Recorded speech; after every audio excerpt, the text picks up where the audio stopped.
Merci Tim. Bonjour à tout le monde. On va faire un essai micro d'abord. Si vous m'entendez, ça va? Ouais.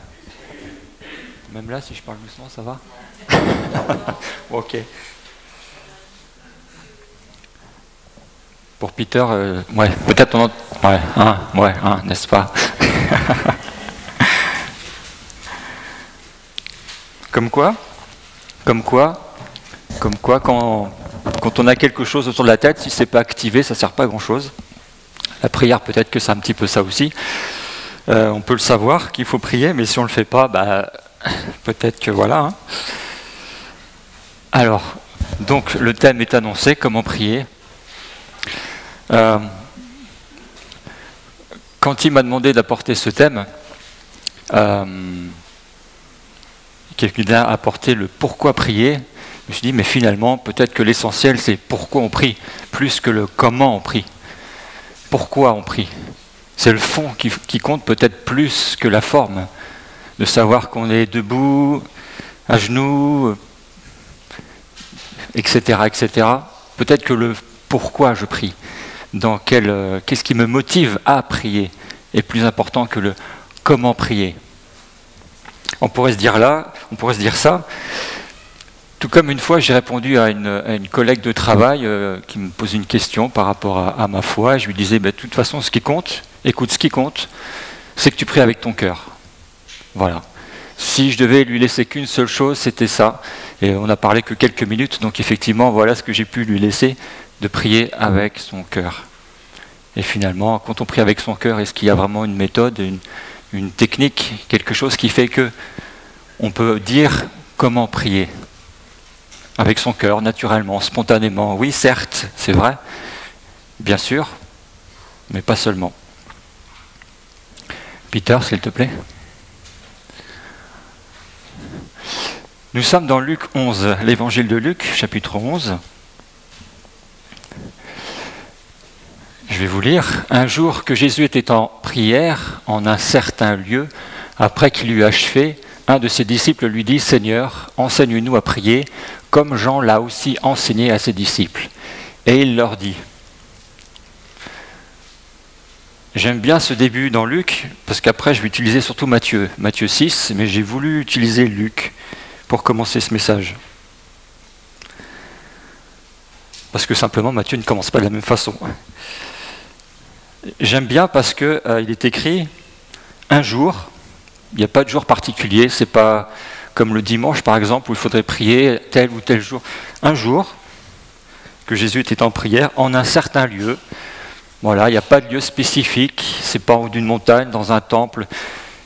En un certain lieu, peu importe. Après qu'il eut achevé, un de ses disciples lui dit « Seigneur, enseigne-nous à prier ». Donc on peut supposer que si un disciple de Jésus a demandé ça au Seigneur, c'est qu'il devait ressentir le besoin d'apprendre à prier.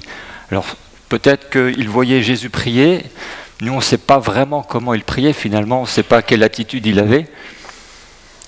On n'a pas ça, on n'a pas ce retour, c'est pas comme YouTube où on a des témoignages vidéo, on n'a pas ça. On a les Écritures par contre pour nous aider, et heureusement. Et j'aime beaucoup aussi le passage du verset 1 au verset 2.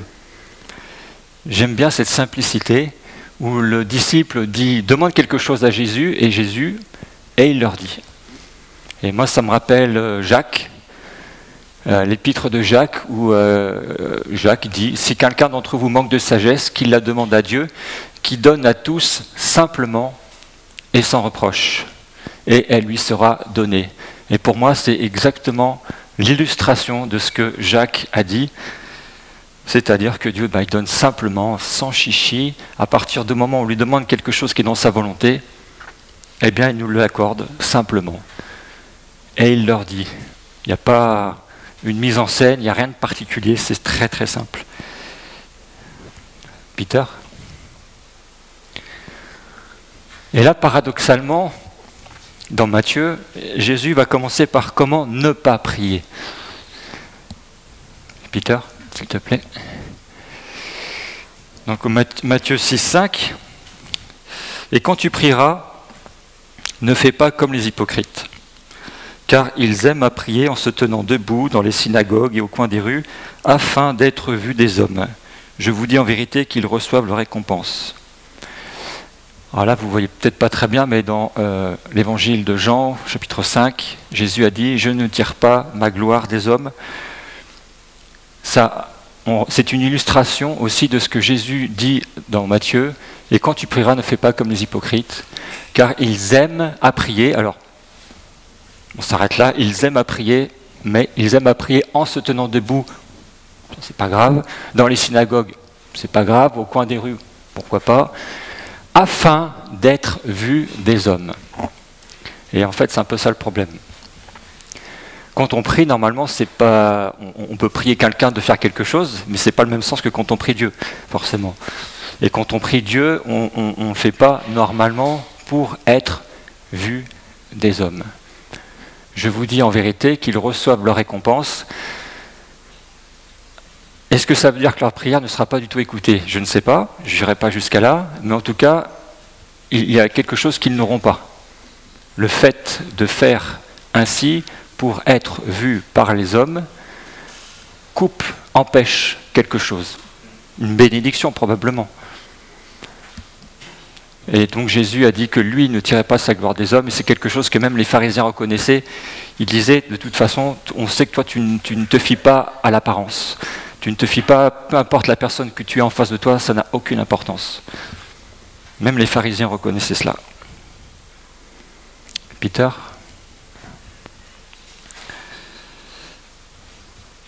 Et donc on a le contre-exemple aussitôt. Mais toi, quand tu pries, j'ai pris une version un petit peu ancienne, c'est fait exprès. Entre dans ton cabinet et ayant fermé ta porte, prie ton Père qui est dans ce lieu secret, et ton Père qui voit dans le secret te le rendra publiquement.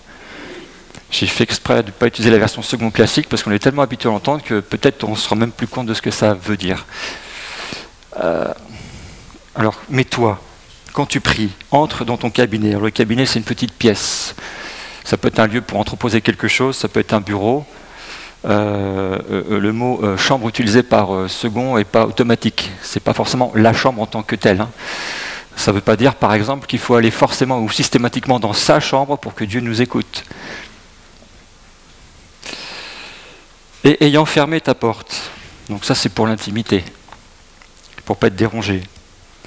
Prie ton Père, qui est dans ce lieu secret. On répète un petit peu le fait d'être dans un lieu discret, même secret, là, dans ce cas-là. Et ton Père qui voit dans le secret te le rendra publiquement.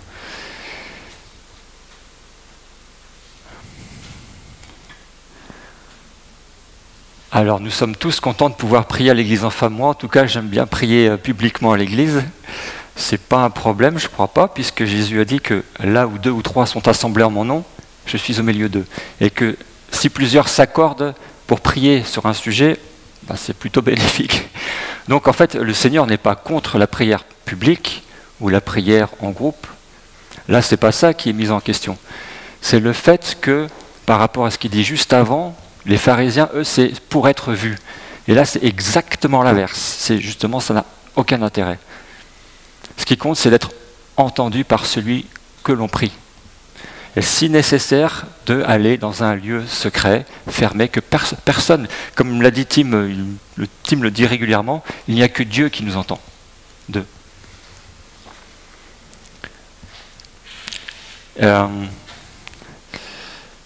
Quand j'ai déjà dit déjà, mais je vais le répéter, mais quand j'ai appelé le Seigneur pour la première fois dans ma vie, c'était dans une cage d'escalier. Donc c'était pas un lieu forcément très religieux, n'est-ce pas? C'était pas un lieu adapté. J'étais en train de descendre l'escalier et puis j'ai prié. J'avais l'impression d'être seul par contre. J'étais pas seul parce que j'y avais mon frère, il y avait ma belle-sœur, il y avait ma femme. Mais dans mon cœur, dans ma tête, dans mes pensées, j'étais seul. J'étais dans une certaine souffrance. Et en fait, le fait de se sentir seul ou dans une souffrance où on a l'impression d'être un petit peu exclu du monde, coupé peut-être de ce qui est autour de nous, ça n'empêche pas non plus le Seigneur de nous écouter. Là, le lieu secret, c'est pas, comment dirais-je, c'est pas quelque chose qui est coupé de toute réalité. Par exemple, j'ai pris un exemple qu'on ne voit pas forcément très bien, mais Genèse 32, 24, vous connaissez peut-être le passage où Jacob traverse le gué de Yabok, je ne sais pas si on prononce comme ça. C'est de nuit, il fait passer sa famille par un gué pour leur faire échapper un danger, et lui il reste seul, en plein milieu de la nuit. Et là, un homme s'approche de lui et combat avec lui toute la nuit. Et il apprend qu'il a combattu avec Dieu. Il est seul, sa famille est passée, c'est la nuit, et là il se passe quelque chose qui va changer complètement la vie de Jacob, et ça se passe pas dans un cabinet, pas dans une chambre, c'est la nuit, dans la nature, mais c'est ce lieu secret, c'est cette intimité en fait. Ce qui compte en fait, et ça a été dit par Philippe dans sa parole, c'est que Dieu voit dans le lieu secret. On n'a pas besoin de se dire que un toit empêche la prière de monter. Vous savez, comme on dit parfois la prière s'arrête au plafond, où il faut forcément sortir ou alors monter sur des montagnes pour peut-être se rapprocher de Dieu, réduire la distance pour pouvoir se faire mieux entendre. Ça n'a pas aucune importance, puisque Dieu, qui voit dans le secret, peut nous entendre.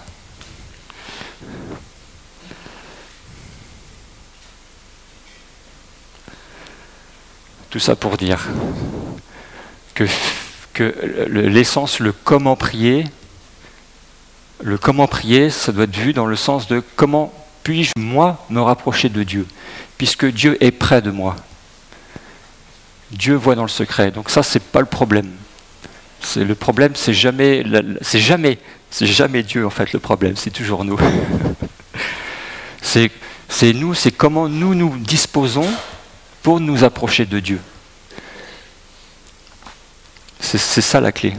Comment nous disposons pour nous approcher de Dieu. Et si c'est nécessaire, d'entrer dans un lieu secret, quel qu'il soit. Il y a un film qui s'appelle War Room, où dans ce film, une personne dédie une pièce spécifique à la prière. Si vous avez cette possibilité, tant mieux. Moi, je ne l'ai pas chez moi. Et écoutez, il n'y a pas de limite. Peter ?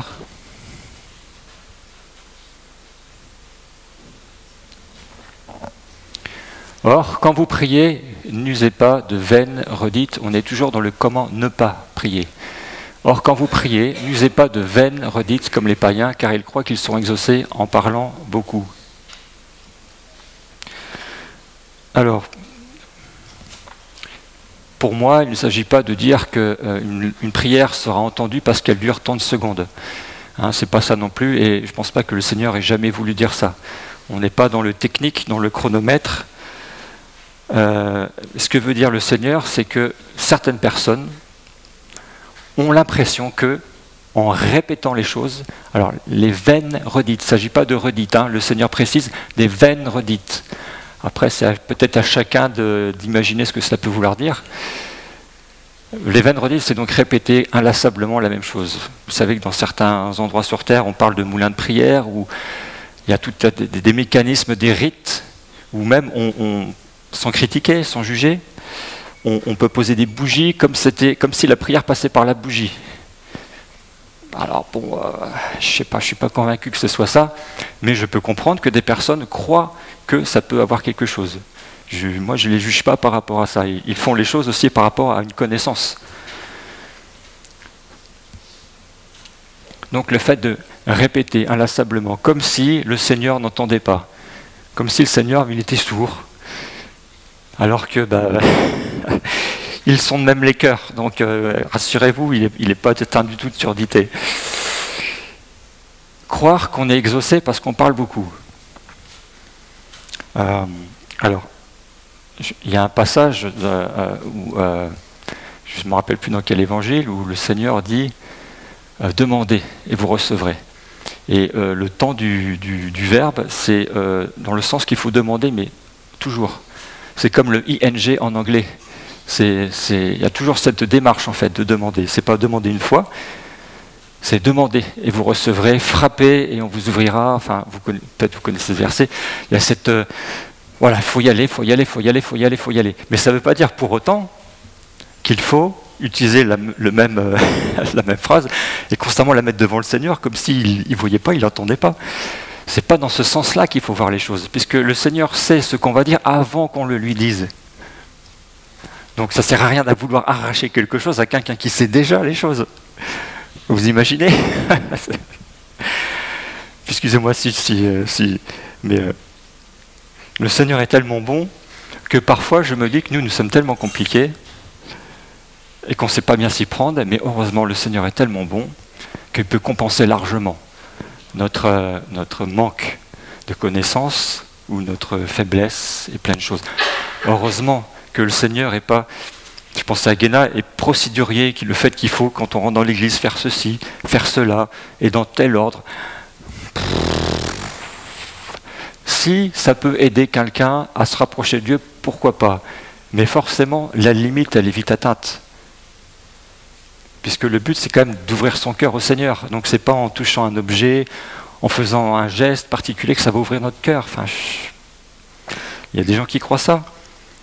Si ça peut les aider, pourquoi pas, mais il faudra passer à un moment donné à la vitesse supérieure.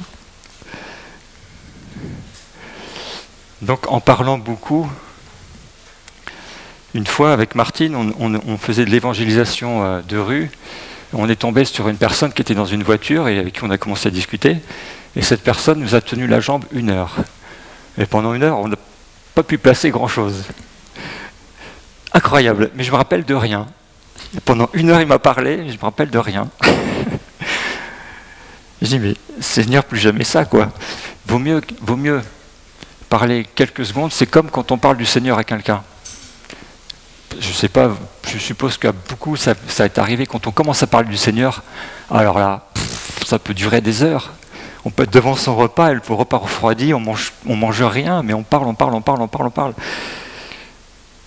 Et finalement, c'est pas forcément ça qui est bien, parce qu'on peut saouler les autres, malheureusement. Je dis pas qu'on peut saouler Dieu, parce que Dieu est quand même pas comme nous. Il a une capacité d'écoute nettement supérieure à nous, une patience nettement supérieure et une compréhension. Quand nous on dit des choses ou quand on ne sait même pas les dire, le Seigneur lui discerne les choses, puisqu'il lit dans les cœurs. En fait, c'est comme si notre cœur, quand je dis notre cœur, c'est pas forcément la pompe qui fait le sang, le cœur c'est le centre, c'est le fondement. Quand notre cœur dit quelque chose, notre bouche peut dire autre chose. C'est ça notre problème à nous les êtres humains. Il peut y avoir une différence entre les deux. Et parfois, il faut aller dans le lieu secret, dans le cabinet, seul, sans bruit, dans le silence, pour commencer un petit peu à couper tout ça et retrouver un petit peu ce que son cœur veut dire. Et ce n'est pas forcément en ayant lu par exemple un livre sur la prière et en voulant l'appliquer que les choses vont bien se passer. Puisque ce que veut Dieu, ce n'est pas que vous répétiez ce qu'il a écrit, ce qui a été écrit dans un livre, c'est une relation avec vous. Maintenant, si ce qui est écrit dans le livre vous aide à avoir une meilleure relation avec Dieu, tant mieux. Mais il ne s'agit pas de répéter, justement, on retombe dans la formulation automatique, le fait de dire, voilà, parce que j'ai dit ça, le Seigneur va m'entendre. Non, c'est pas parce que tu as dit ça, c'est parce que tu as dit quelque chose qui venait de toi que le Seigneur va t'écouter. Il n'y a pas de technique.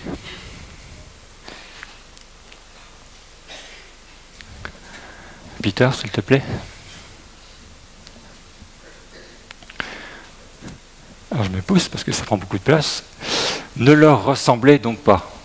Bon, c'est un conseil du Seigneur, donc pourquoi pas ne pas l'écouter, car votre Père sait de quoi vous avez besoin avant que vous lui demandiez. Ça c'est quelque chose d'un petit peu, quand tu réfléchis sur ce verset, moi ça me pose problème parfois, pas tout le temps, Dieu merci, c'est de se dire, voilà, je vais parler à quelqu'un de choses qu'il sait déjà. Ça va aller vite, parce qu'il sait déjà tout ce que je vais lui dire, donc ça, on va faire court. Pas besoin de parler des heures. Mais le but, c'est pas forcément d'apprendre à Dieu quelque chose, puisque Dieu sait tout. Il est omniscient, il est omnipotent, il sait tout, il peut tout. Il connaît les choses avant qu'on lui dise. Donc finalement, est-ce que le fait de prier, c'est pas beaucoup de nous ouvrir, puisque lui, il le sait. Puisque lui, il sonde mon cœur en ce moment-là. Mais moi, je ne sais pas ce qu'il y a forcément dans mon cœur. J'ai pas cette vision sur moi-même et sur les autres. Je ne sais rien par rapport à lui. Donc en fait, je parle à quelqu'un qui sait tout. Et si j'oublie ça, peut-être que je peux parler et puis commencer justement à faire partie des personnes qui ont des veines redites. Seigneur, je vais t'expliquer ce qui se passe. Je sais. Il faut peut-être mieux dire, Seigneur, voilà moi comment je vis la chose. Et commencer à vider son cœur. Seigneur, pour moi, ça m'est arrivé plusieurs fois où je repense à un cas où j'avais été offensé par un collègue de travail. Et j'ai dit au Seigneur, si c'est moi qui vais le voir, ça va mal se passer. Excusez-moi, j'y repense encore, mais si c'est moi qui vais le voir, ça va mal se passer. Parce que j'ai été offensé. Alors je suis parti aux toilettes, j'ai pris mon temps, j'ai fait autre chose. Je suis revenu et la paix était descendue dans mon cœur entre-temps. Et j'ai pu parler simplement avec cette personne. Je n'ai pas coupé la relation à cause de l'offense. Pour moi, c'était ça le plus important. Voilà. Et le Seigneur, en fait, j'ai pas dit au Seigneur, j'ai pas expliqué j'ai pas fait une description de ce qui s'était passé, puisque le Seigneur le savait très bien. C'est moi, je vais réagir de cette façon-là. Donc quelque part, c'est aussi un appel au Seigneur. Je sais qu'il peut faire quelque chose dans mon cœur, puisque je l'ai vécu X fois. J'avais besoin de temps, j'avais besoin d'exprimer ce que je ressentais. Non pas pour l'apprendre au Seigneur, mais pour moi, pour pouvoir le donner au Seigneur, pour que lui puisse agir, lui donner la possibilité de faire quelque chose. Peter, nous allons donc revenir dans le comment prier. Encore une fois, Peter, s'il te plaît. Vous donc, à tes souhaits, vous donc, priez ainsi. Et là, on rentre dans la prière que vous connaissez probablement tous. Notre Père qui es aux cieux, ton nom soit sanctifié, ton règne vienne. Donc Jésus commence sa prière. Il commence, non pas une prière, il dit voilà ce que vous devez dire, dans le sens, la formule magique. C'est pas ça du tout. C'est un enseignement. Dans l'évangile de Luc, le disciple dit « Enseigne-nous à prier ». Donc c'est un enseignement, c'est pas la formule. Tenez, prenez ça, vous le répétez à longueur. Et là on retombe dans les défauts. Les veines redites, les choses, on ne s'ouvre pas au Seigneur quand on répète constamment la même chose. Moi quand ma femme et moi on s'est convertis pendant les premiers mois, tous les soirs, chacun son tour, on récitait on récitait notre Père. Mais la démarche, c'était de dire, puisque Jésus nous l'a donné, c'est une bonne prière, donc on va le dire. On n'avait pas compris, mais c'était notre démarche. Donc je ne jette pas la pierre à ceux qui citent notre Père tous les soirs, il n'y a pas de souci, je peux comprendre. Mais le problème de fait de répéter quelque chose automatiquement, voilà, on risque de tomber dans la veine redite. Puisque le but, c'est que nous, on s'exprime. C'est chacun de nous qui intéresse le Seigneur. Imaginez qu'on dise tous la même prière. Qu'est-ce que ça fait de plus? On ne rentre pas en relation avec le Seigneur quand on fait ça. Ça ne peut pas marcher comme ça. C'est un modèle, c'est un principe, ce sont des lignes directrices. Maintenant, si vous avez à cœur un jour de dire le Notre Père intégralement, moi, il n'y a pas de souci. Il n'y a pas de problème. Si vous le sentez comme ça, à ce moment-là, pourquoi pas? C'est par contre, si vous faites que ça, alors là, ça, à un moment donné, ça peut poser problème pour entrer en relation. Imaginez, pour prendre un autre exemple, que je dise à Tim toujours la même chose quand je le vois, toujours la même phrase. Ou les personnes qui disent « Comment ça va ?» Moi, ça va. Moi, ça va toujours. Vous leur dire tous les jours, vous leur dites « Comment ça va aujourd'hui ?» Moi, ça va tous les jours. Ok, bon voilà, on a fait le tour, on passe à autre chose. Il n'y a pas une relation qui s'ouvre. Il n'y a rien. C'est automatique, pof, pof, pof, pof. Sans intérêt. Maintenant, on peut être pas bien et le dire automatiquement parce qu'on ne sait pas quoi dire, on ne sait pas comment le formuler. Pourquoi pas? Encore une fois, je ne juge pas ce genre de choses. Jésus dit « Notre Père ». Et il donne cette prière aux disciples, ils sont plusieurs devant lui, il dit « Notre Père ». Donc, on sait déjà qu'on a un Père. Alors, c'est pas évident pour tout le monde. Tout le monde n'a pas eu son Père.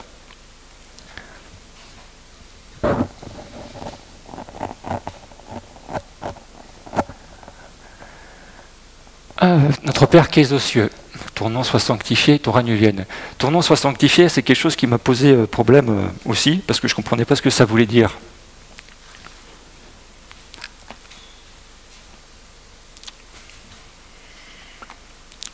Je ne sais pas si vous connaissez la définition du mot sanctifié, mais ce n'est pas un mot qu'on utilise tous les jours, ce qui fait qu'en fait, quand on utilise un langage qu'on n'a pas l'habitude d'utiliser, c'est difficile de comprendre ce que ça veut dire. Ton nom soit sanctifié, ton nom soit rendu saint, ton nom soit... je ne sais pas s'il y a les synonymes, je ne sais pas, mais pour moi ça ne veut pas dire grand-chose.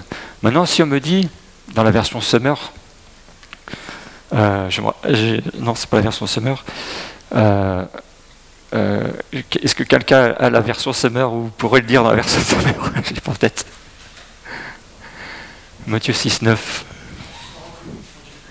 Sois reconnu. Que tu sois reconnu pour Dieu. Merci. Merci Fred. C'est plus parlant. Notre Père qui es aux cieux, que tu sois reconnu pour Dieu. Et en fait, ce que demande le Seigneur, c'est que nous prenions la dimension de à qui nous parlons, à qui nous avons affaire. Que tu sois reconnu pour Dieu. Alors, on n'est pas au niveau de se demander si Dieu existe, on n'en est pas là.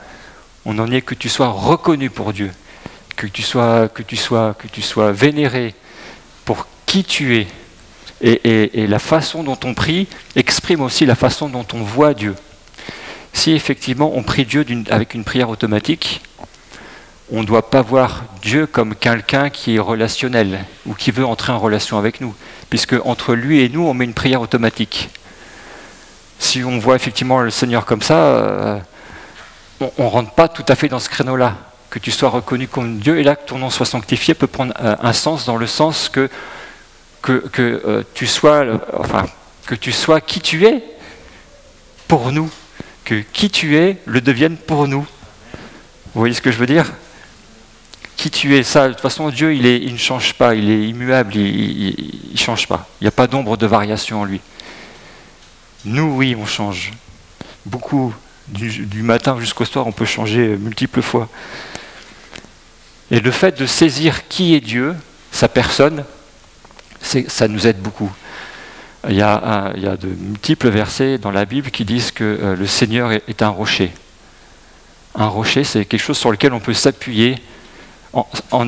C'est mieux que ce mur. Je peux m'appuyer dessus, j'ai confiance en ceux qui l'ont construit. Je m'appuie sur ce mur, et le Seigneur, c'est comme un rocher sur lequel on peut s'appuyer. On sait qu'il sera là. On peut faire ça les yeux fermés, on sait qu'il sera là. C'est un rocher. Et apprendre que Dieu est un rocher, qui voit dans le lieu secret, qu'il sait toutes choses avant qu'on le lui demande, ça fait partie du début de cette prière. Notre Père, qui sait toutes choses, créateur de l'univers, ton nom soit sanctifié, que tu sois reconnu comme qui tu es, avec tout ce que ça implique dans notre façon de parler, et que ton règne vienne. Alors pour ton règne vienne, moi ça m'a fait tout de suite penser quand Jésus il dit, et il répond au jeune homme riche, Dieu seul est bon. Dieu seul est bon. Que ton règne vienne. Pour moi c'est la même chose. Dieu seul est bon. Nous on peut essayer de faire tout ce qu'on veut sur terre. S'il n'y a pas Dieu derrière, ça sera voué à l'échec. Ça ne marchera jamais. Parce que Dieu seul est bon. Et c'est aussi pour ça que nous demandons au Seigneur que ton règne vienne. Parce que le règne de Dieu, ce n'est pas le règne des hommes. Ça n'a rien à voir. C'est Dieu qui nous a créés. Mais vous l'avez remarqué, on s'est un petit peu éloigné de lui. Et par la prière, ça nous aide aussi à nous rapprocher de lui. Et à le retrouver comme Père, le sanctifier comme tel, et espérer son retour bientôt. Peter ?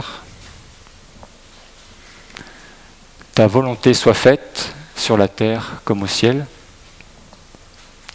Je vois rien là. Je vais regarder là. Matthieu 6, 10.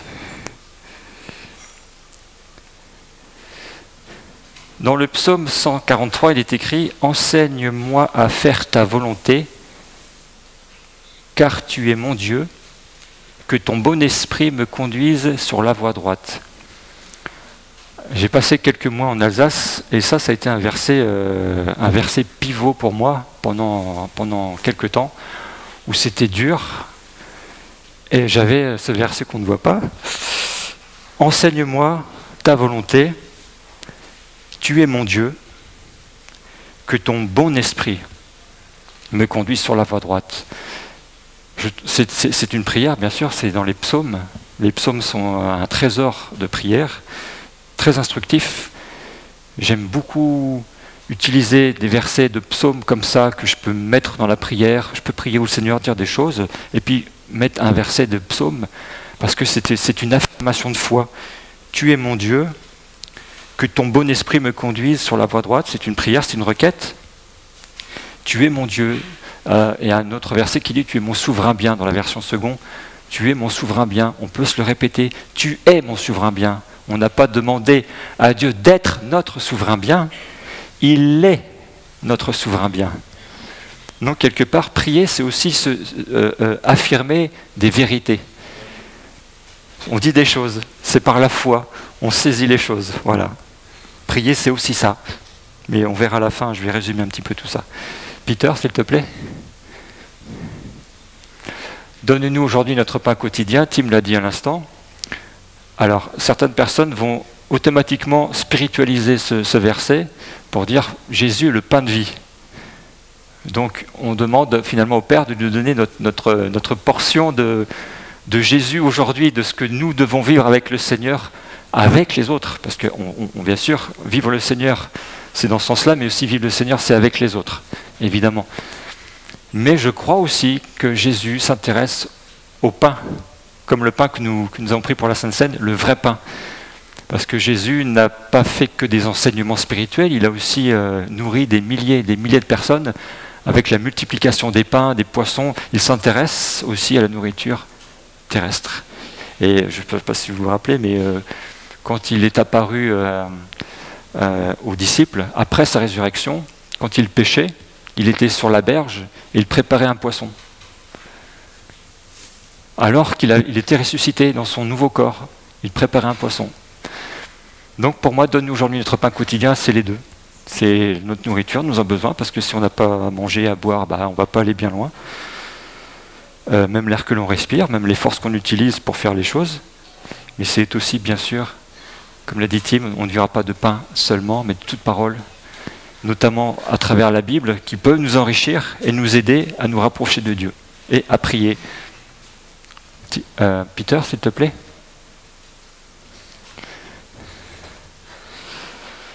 Pardonne-nous nos péchés, comme aussi nous pardonnons à ceux qui nous ont offensés. Là, on rentre dans la partie un petit peu désagréable de la prière. C'est tout d'un coup, on apprend quelque chose qui est un peu gênant. C'est qu'on pêche. Alors pécher, c'est offenser Dieu. C'est pas faire sa volonté. C'est pas forcément faire des choses qui sont moralement réprouvables. C'est plus large que ça. Quelqu'un qui dirait j'ai jamais tué, j'ai jamais volé, il place ça sur le sens de la morale. Mais pécher contre Dieu, c'est 360 degrés. C'est pas juste cette petite portion-là de la moralité. C'est infiniment plus large. C'est pour ça que les personnes ne comprennent pas quand on leur parle de péché. La notion de péché, pour eux, il n'y a que, je crois, parce que la Bible dit que le Saint-Esprit qui convainc de péché, de justice et de jugement. Donc il faut rentrer déjà en contact de Dieu pour savoir ce qu'est le péché. Mais de toute façon, le Seigneur s'adresse à des disciples là. Pardonne-nous nos péchés, comme nous aussi nous pardonnons à ceux qui nous ont offensés. Je vous ai dit tout à l'heure que j'avais été offensé à mon travail, ça m'est arrivé plusieurs fois d'être offensé. Ça m'est arrivé aussi malheureusement d'offenser. Malheureusement. Merci Seigneur pour les portes que tu m'as ouvertes pour pouvoir demander pardon. Le Seigneur Jésus met dans sa prière ça. Donc ça veut dire que c'est important. Pardonne-nous nos péchés. Dans 1 Jean 1,9, il est écrit « Si nous confessons nos péchés », c'est donc un chrétien qui parle, un converti, « Si nous confessons nos péchés, il est fidèle et juste pour nous les pardonner et pour nous purifier de toute iniquité. Si nous disons que nous n'avons pas péché, nous le faisons menteur et sa parole n'est point en nous. » Il y a des conditionnels, comme j'ai entendu une fois dans un message, il y a des conditionnels qui sont difficiles à entendre dans la parole de Dieu. Celui-ci est un peu compliqué. Si nous disons que nous n'avons pas péché, nous le faisons menteur. Je crois, personnellement, qu'on ne peut pas forcément dire au Seigneur « Excuse-moi pour mes péchés » sans avoir quelque chose de particulier, de précis à dire. Comme si c'était une phrase générique. « Pardonne-moi mes péchés, Seigneur. » Mais de quoi tu parles ? Je sais pas, je le dis au cas où j'aurais péché. Pourquoi pas ? Ça coûte rien, c'est écrit. Alors, c'est plus, pardon Seigneur, si moi c'est comme ça que je vois les choses. Si j'ai eu une mauvaise action, une mauvaise pensée, une mauvaise parole, un mauvais geste, un manque d'amour, un manque d'attention, plein de choses, mais des choses précises, des choses avec lesquelles on peut discuter avec le Seigneur. Pardon Seigneur pour ça, pardon Seigneur pour ça, pardon Seigneur pour ça. Mais jeter ça, pardonne-moi mes péchés, et donc utiliser cette prière d'une façon encore une fois automatique, sans y mettre de soi, sans y mettre de qui on est, de ce qu'on vit, de ce qu'on fait, ça n'a pas beaucoup d'intérêt, je ne sais pas, mais ça ne fait pas grand-chose en tout cas.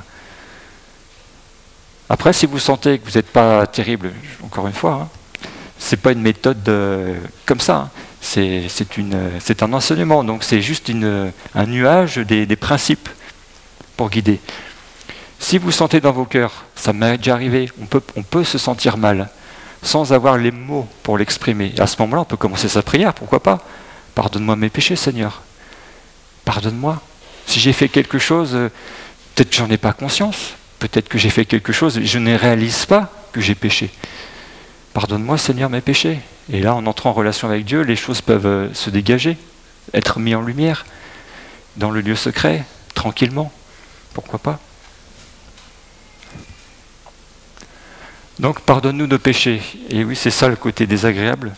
C'est que Jésus est un sauveur, mais il est un sauveur parce que nous sommes perdus.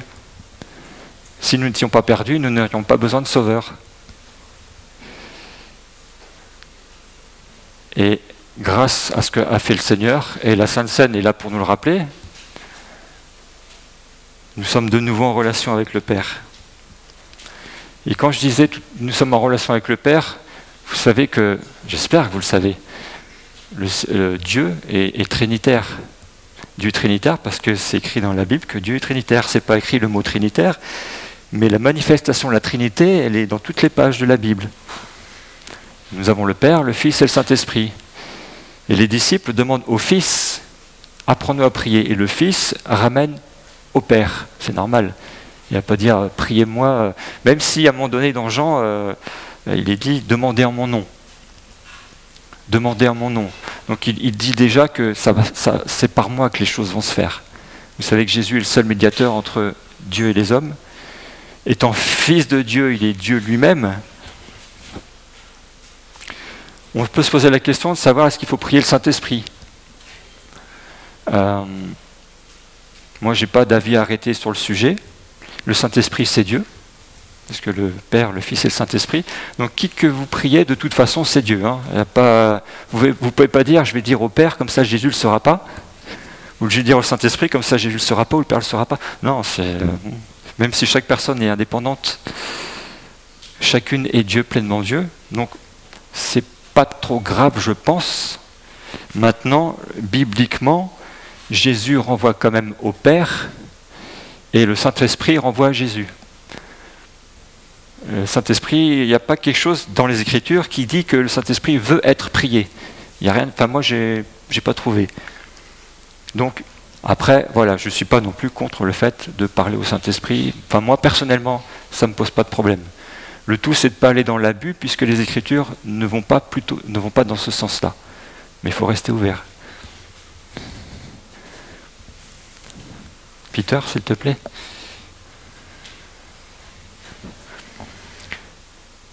Encore une partie désagréable.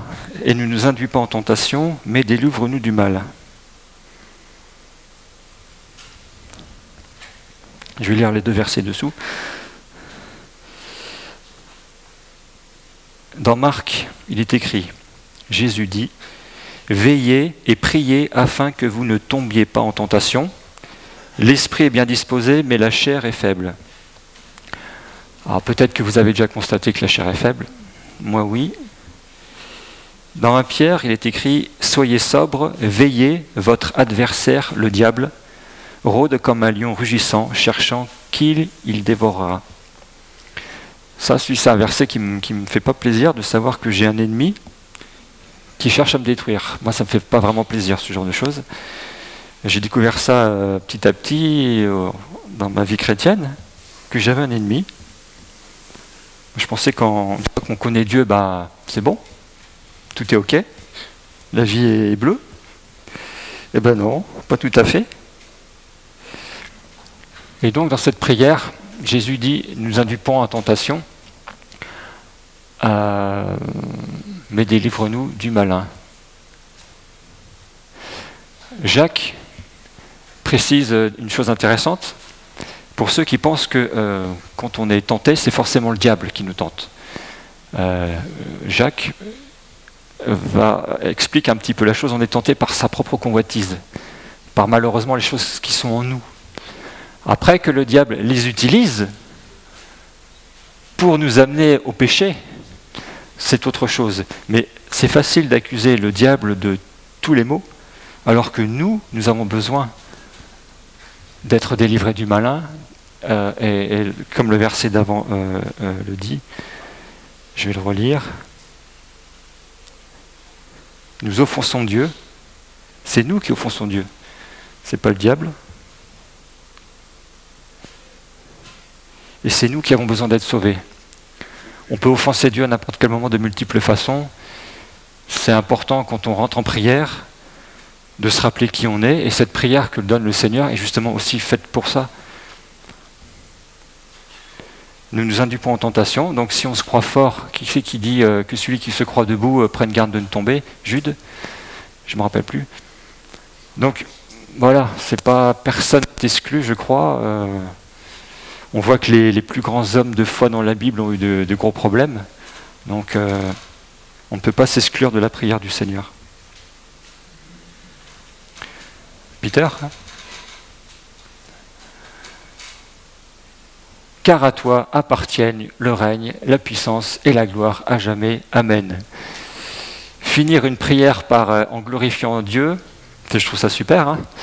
Alors peut-être que dans votre version, ce verset n'existe pas, c'est possible, puisque ça dépendra des versions de la Bible en fait. Ce n'est pas un verset qui est automatique dans toutes les Bibles. Mais j'ai pris une version avec ce verset, parce que je trouvais ça bien de finir la prière avec cette louange. Peter, s'il te plaît. Pour terminer, j'ai fait un petit schéma très simple. Imaginez, ça c'est un bouton. Hein. Vous voyez, un bouton, clac, clac, clac, clac, clac. Peter, si tu pouvais encore en faire une fois, s'il te plaît. Voilà, c'est un bouton qui bouge. C'est la prière. C'est évidemment pas absolu. C'est un guide, un manuel, hein, sans plus. On peut décomposer la prière en 5 choses. On peut le faire. La louange, qui est une forme de prière. Dans les psaumes, c'est l'exemple type. Le psaume 23, c'est une louange à Dieu, mais c'est une prière aussi. C'est ce qu'on veut dans notre cœur. Tu me conduis dans les verts pâturages. C'est une affirmation de foi, mais c'est aussi un espoir, une espérance. Donc une prière.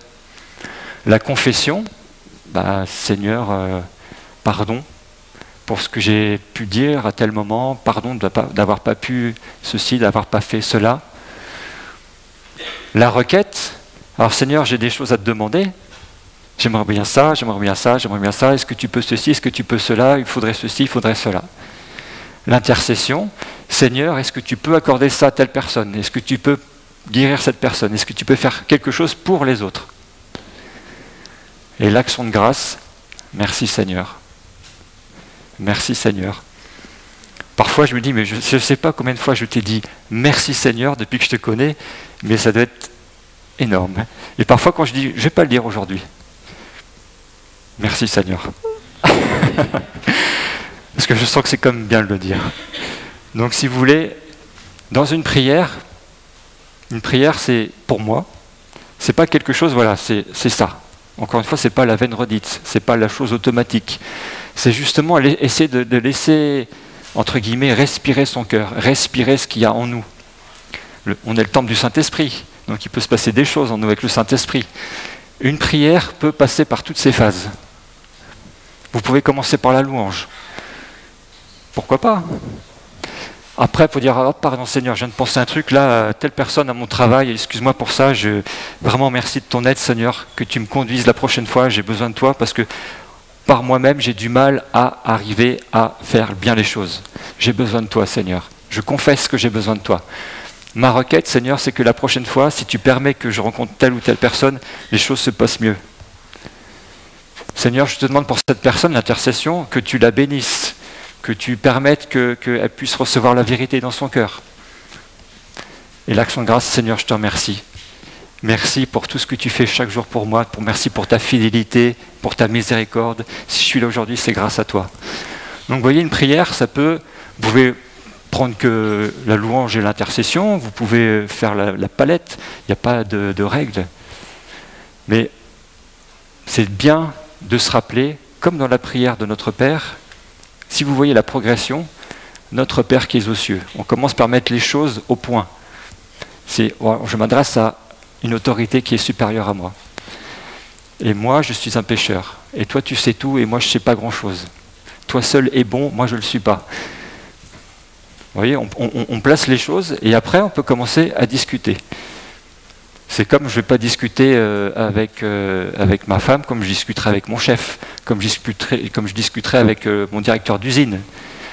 En fonction de avec qui je m'adresse, je vais situer les choses. Notre Père nous apprend à situer les choses, à nous cadrer un petit peu par rapport à qui il est. Le Seigneur n'a pas besoin de ça, mais nous, on en a vraiment besoin. C'est ce que je crois en tout cas. C'est pour ça que le Seigneur a donné cette prière, justement. Il me reste juste une petite seconde. La conclusion, je suis désolé si j'étais un peu long. Peter, s'il te plaît, la dernière diapo. C'est la conclusion. On revient au verset Luc 11, 1 et 2. Je me suis juste posé cette question. Comment se fait-il que Jésus n'ait pas de lui-même apporté l'enseignement aux disciples ? Pourquoi Jésus n'a pas pris les devants et n'a pas lui pris l'initiative d'apprendre la prière aux disciples? Et Martine m'a donné la réponse.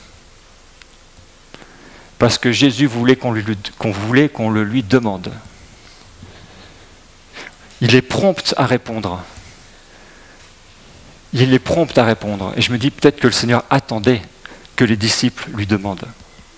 Il attendait qu'on le prie. Enseigne-nous. Et là, il fait la chose. Voilà, c'est la conclusion. Merci Seigneur.